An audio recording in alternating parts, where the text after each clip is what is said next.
every time Lynn stared at the old photo on her bookshelf, something knocked. Not in the room, not against the walls, but inside her head.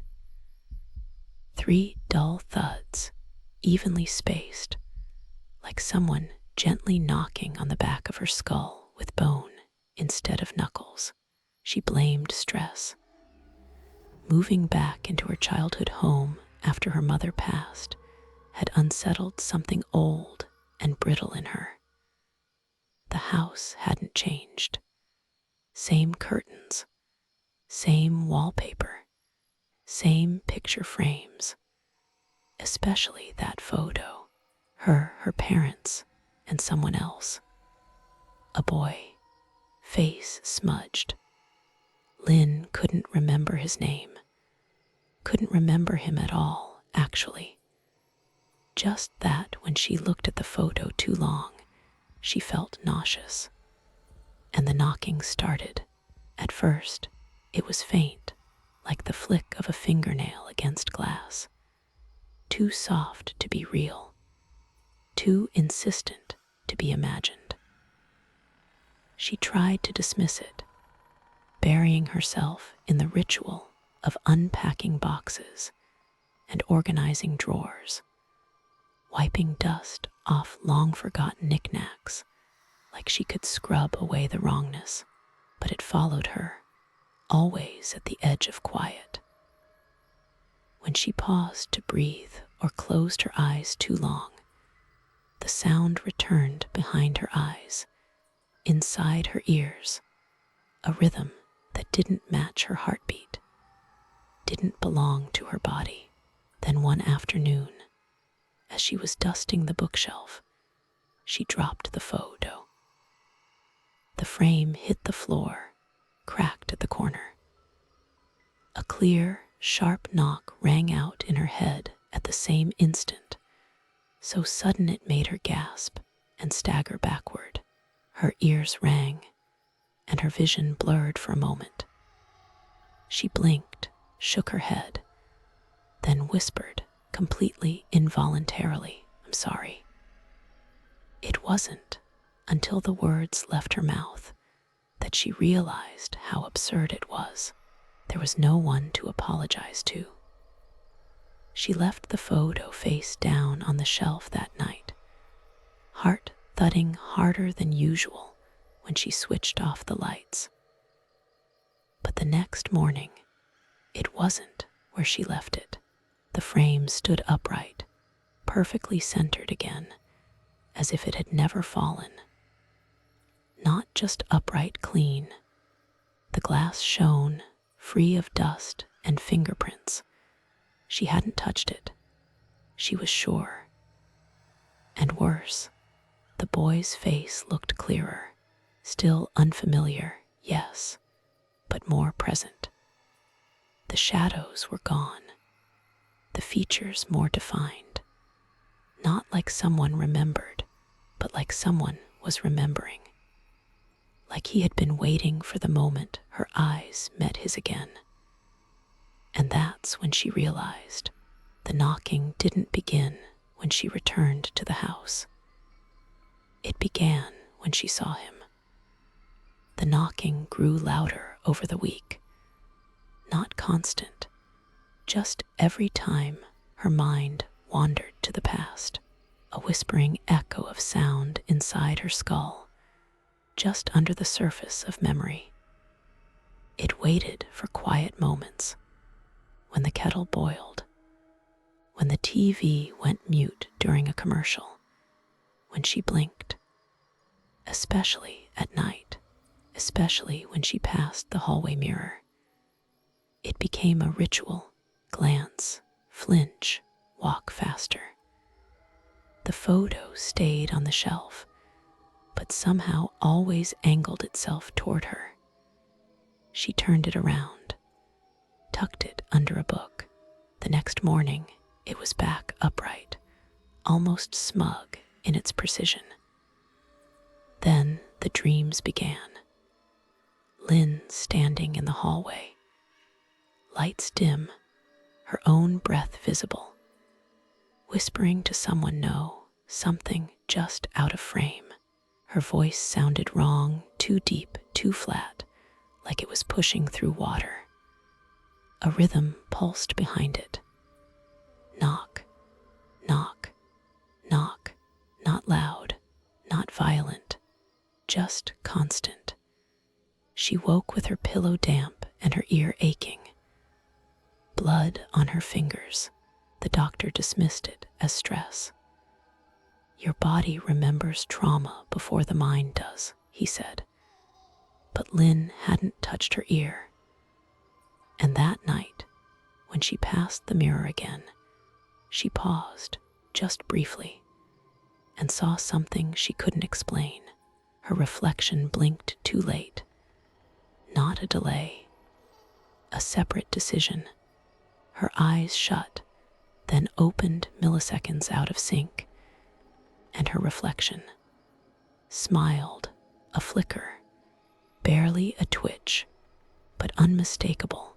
Her own face, her own eyes, but the lips curled slightly upward, like an inside joke had been shared she wasn't a part of. Lynn's body stayed frozen, her own expression still, but her mirror self stood smug in that silence. She backed away, heart hammering. That night, she covered the mirror with a thick cloth. Old, heavy.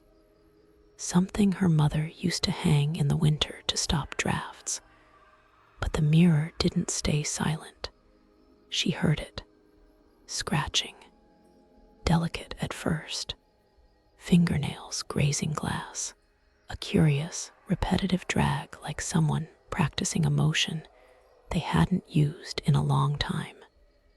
She tried music, earplugs, sleep aids, but the sound persisted.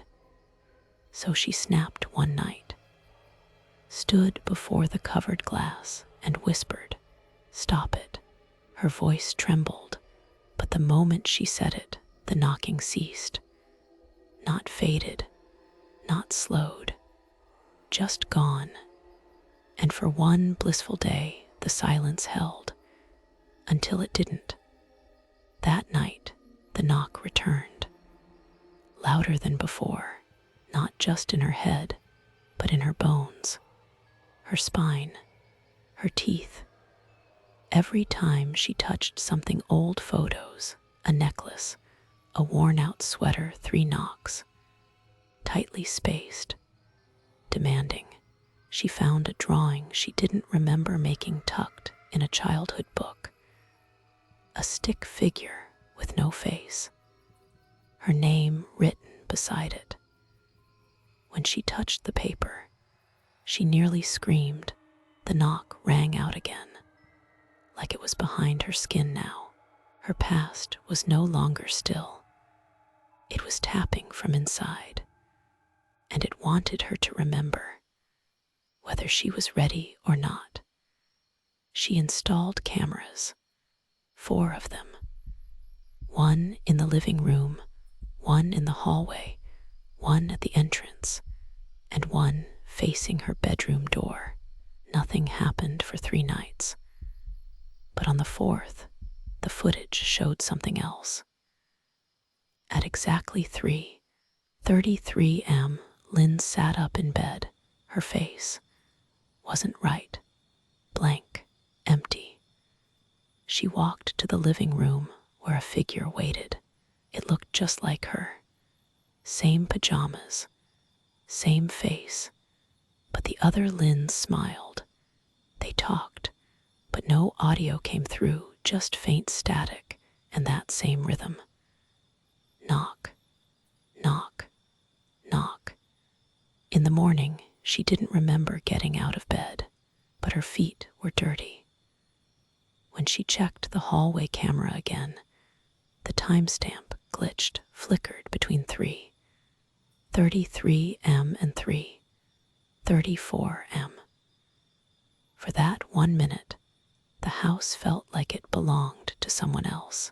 That night, she set up her phone next to her bed with a voice memo app. She hit record and fell into a restless sleep. The next morning, she listened to the file. At first, nothing, just static. Then breathing, then her voice, barely above a whisper, repeating a name she didn't recognize. Min. Min, I'm sorry. She hadn't spoken that name in years. It belonged to the boy in the photo. She finally opened the locked drawer in her mother's old room. Inside, a newspaper clipping. A boy, age 7, died in a well behind the house. No foul play suspected. But Lynn remembered the well. She remembered the boy, her cousin. He had cried too much. He had clung to her. He had fallen. Or maybe she had pushed. The memory didn't come back fully, just fragments. A scream, cold water, her mother saying, "We never speak of this again." But someone still remembered. The knocking wasn't from guilt. It was from the other Lynn, the one who never forgot. The one who split that night. And now, every time the knock came, it wasn't asking to be remembered. It was asking to come back. She stared at the photo for a long time. The boy's face now fully visible. Smiling. Behind her, the hallway mirror cracked down the center, just once, like something had struck from inside. And this time, Lynn didn't flinch.